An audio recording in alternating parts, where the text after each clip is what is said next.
أعوذ بالله من الشيطان الرجيم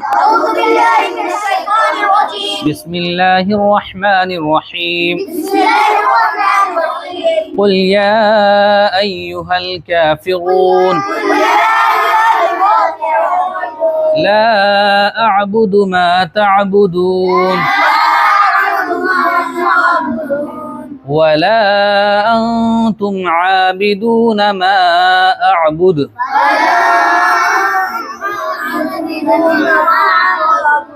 ولا أنا عابد ما عبدتم ولا أنتم عابدون ما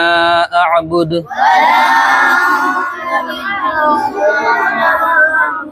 لكم دينكم ولي دين